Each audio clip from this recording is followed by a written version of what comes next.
அலுவலகத்தின் அந்த நீண்ட பிளாட்ஃபார்மில் அமர்ந்திருக்கும் யாழினிக்கு ஏசி காற்று கூட சுட்டெரிப்பது போல இருந்தது. நேற்று வரை வானத்தில் பறப்பது போல இருந்த அவளது மனது இப்போது பாதாளத்தில் விழுந்தது போல கணக்கிறது. முந்தைய இரவு கொரியன் கிளைண்ட்ஸ் மீட்டிங் முடிந்து கவின் அந்த அன்பான ஸ்டிக்கி நோட்டை படித்துவிட்டு ஒரு பெருமிதத்தோடு ஹாஸ்டல் சென்றிருந்தாள் யாழினி. கவினுடன் ஃபோனில் சிரித்து பேசிவிட்டு நாளைக்கு மீட் பண்ணலாம் என்று சொல்லிவிட்டு படுக்கைக்கு சென்ற அந்த நிமிடத்தில்தான் அந்த ஃபோன் கால் வந்தது. அம்மாவிடமிருந்து அழைப்பு. ஹலோ அம்மா, சொல்லுங்க. காலையில் அப்பா ஃபோன் பண்ணாங்க. மீட்டிங்கில் இருந்ததால் பேச முடியல. இப்போ எப்படி இருக்காங்க? யாழினி ஆவலாக கேட்டாள். அப்பாவின் உடல்நிலை பற்றி பேசத் தொடங்கிய அம்மா மெல்ல விஷயத்தை மாற்றினார். யாழினி, அப்பாவுக்கு இப்போ செக்கப் முடிஞ்சது. ஒரு 5000 ரூபாய் தேவைப்பட்டது. இப்போதைக்கு வேறு வழி இல்லாமல் ஒருத்தர்கிட்ட வாங்கி தான் கட்டியிருக்கோம். நீ அந்த பணத்தை அனுப்பி விட்டுடு. யாழினி, சரிம்மா என்று சொல்லும்போதே அம்மாவின் குரல் ஒரு தயக்கம் தெரிந்தது. அப்புறம் இன்னொன்று, நம்ம தூரத்து சொந்தக்கார பையன் அர்ஜுன் உன்னை பெங்களூரில் பார்த்துருக்கானா. அவனுக்கு உன்னை ரொம்ப பிடிச்சிருக்கான். பெரிய குடும்பம், சொந்தமாக கம்பெனி வேற வச்சுருக்கான். அவங்க அம்மா அப்பா வந்து பொண்ணு கேட்டுட்டு போயிருக்காங்க. யாழினியின் இதயம் ஒரு நிமிடம் துடிப்பதை நிறுத்தியது. மா, என்னம்மா சொல்கிறீங்க? என் படிப்பு, என் ஐஏஎஸ் கனவு. அம்மா விடவில்லை. எல்லாத்தையும் கல்யாணத்துக்கு அப்புறம் பார்த்துக்கலான்னு சொல்லியிருக்காங்கம்மா. நீ எக்ஸாம் எழுததும் அவங்க சம்மதம் சொல்லிட்டாங்க. அப்பாவுக்கு இது 2வது அட்டாக், உனக்கு ஞாபகம் இருக்குல்ல? உன்னோட சம்மதம் தான் அவருக்கு இப்போ மருந்து. நாளைக்கு நீ அந்த பையனை நேரில் போய் பார்க்கணும். அவனோட ஃபோட்டோவையும் நம்பரையும் அனுப்புகிறேன். யாழினி எவ்வளவோ மறுத்து பேச முயன்றாள்.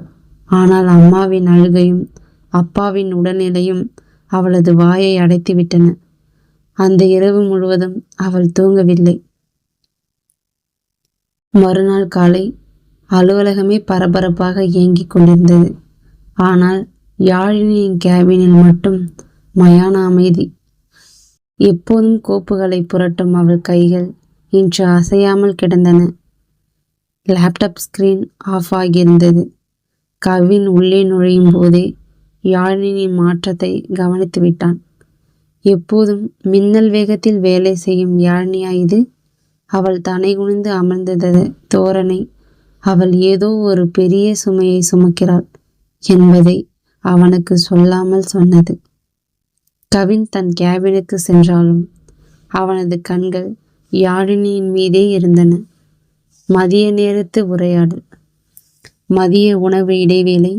ஊழியர்கள் அனைவரும் கேண்டீன் நோக்கி நகர யாழினி மட்டும் தனியாக ஒரு மூலையில் அமர்ந்திருந்தாள்.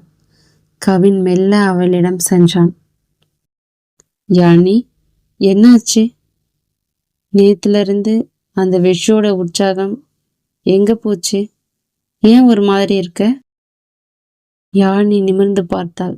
அவள் கண்கள் சிவந்து நீர் கோத்து நின்றன. யாழினி குரல் தழுதழுக்க, கவின், எல்லாம் முடிஞ்சிச்சுன்னு தோணுது. வீட்டில் எனக்கு கல்யாணம் நிச்சயம் பண்ணிட்டாங்க. கவின் அதிர்ச்சியில் ஒரு நிமிடம் உறைந்து போனான். ஆனால் அவன் பதற்றத்தால் யாழினி இன்னும் உடைந்து விடுவாள் என்று உணர்ந்து தன்னை சமாளித்து கொண்டான். கவின், என்ன சொல்ற யாழினி? திடீர்னு எப்படி? உன் லட்சியம், உன் ஐஏஎஸ் ஆகணுன்ற கனவு, நீ கண்ட கனவெல்லாம் என்ன ஆச்சு? யாழினி, அர்ஜுன்னு ஒரு பையன், சொந்தக்காரனா. அவங்க அப்பா அம்மா வந்து பொண்ணு கேட்டிருக்காங்க. எங்கள் அப்பாவும் உடம்பு சரியில்லாதனால அம்மா ரொம்ப எமோஷ்னலாக என்னை பூட்டி வச்சிட்டாங்க. நீ சம்மதிக்கலைன்னா அப்பாவுக்கு ஏதாவது ஆகிடுன்னு மிரட்டுறாங்க கவின். அந்த பையனோட ஃபோட்டோவை அனுப்பி இன்னைக்கு சாயங்காலம் நேரில் பார்க்க சொல்லியிருக்காங்க. கவின், யாழினி, நீ இப்போ என்ன முடிவெடுக்க போகிற? உன் லட்சியத்தை விட போறியா? யாழினி அழுது கொண்டே, எனக்கு தெரியல கவின். ஒரு பக்கம் என் கனவு, இன்னொரு பக்கம் எங்கள் அப்பாவோட உயிர். அந்த 5000 ரூபாய்க்கே கஷ்டப்படுற நிலைமையில தான் எங்கள் குடும்பம் இருக்குது. அந்த நிலைமையில் அர்ஜுன் மாதிரி ஒரு பெரிய இடத்து சம்பந்தம் வந்தால் அவங்க விடுவாங்களா? நான் என்ன பண்ணுவேன்? கவினின் ஆறுதல் மற்றும் உறுதி. கவின் அவளது கைகளை மெல்ல பற்றினான். அந்த பரபரப்பான அலுவலகத்தின் நடுவே அவளது கண்ணீரை துடைக்க அவன் காட்டிய அந்த அக்கறை யாழினிக்கு ஒரு மருந்தாக இருந்தது. கவின், யாழினி, பயப்படாத, உன் கனவுக்கு தடையா எதுவும் வராதுன்னு நான் நேற்று சொன்னது வெறும் வார்த்தை இல்லை. இந்த அர்ஜுன் யாரு, அவனோட நோக்கம் என்னன்னு நமக்கு தெரியாது. ஆனால் உன் லட்சியத்தை விட்டுட்டு நீ பண்ணுற கல்யாணம் உனக்கு மட்டும் இல்லை, உன் குடும்பத்துக்கும் சந்தோஷத்தை தராது. நீ அந்த பையனை போய் பாரு, ஆனால் உன் மனசில் இருக்கிறத தைரியமாக சொல்லு. யாழினி அவனை பரிதாபமாக பார்த்தாள். யாழினி, கவின், எனக்கு பயமாக இருக்கு. நீயும் என்னை பிரிஞ்சிடுவியோன்னு பயமாக இருக்கு. கவின் புன்னகையுடன், நிழல் எப்போதாவது நிஜத்தை பிரிஞ்சு போகுமா? உன் பாரத்தை நான் பகிர்ந்துக்கிறேன்னு சொல்லிட்டேன்ல, இப்போ நீ தைரியமாக இரு. உன் கண்ணீரை தொடச்சிட்டு வேலையில் கவனம் செலுத்து.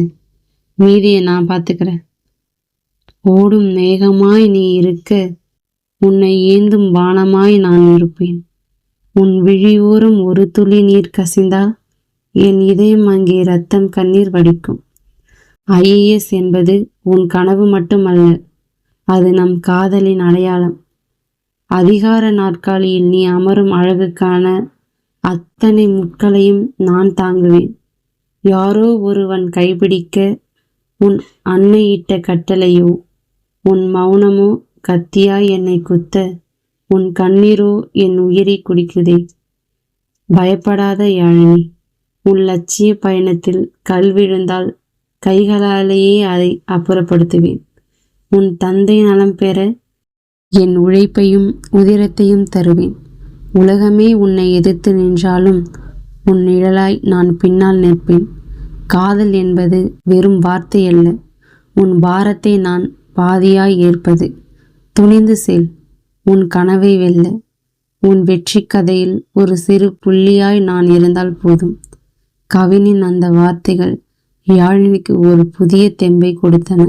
தன் குடும்பம் தன் மீது திணிக்கும் பாரத்தை தன் காதலன் தன் தோளில் சுமக்கும் தாயாராக இருப்பதை நினைத்து அவள் நெகிழ்ந்தாள். விதி விளையாடத் தொடங்கிவிட்டது.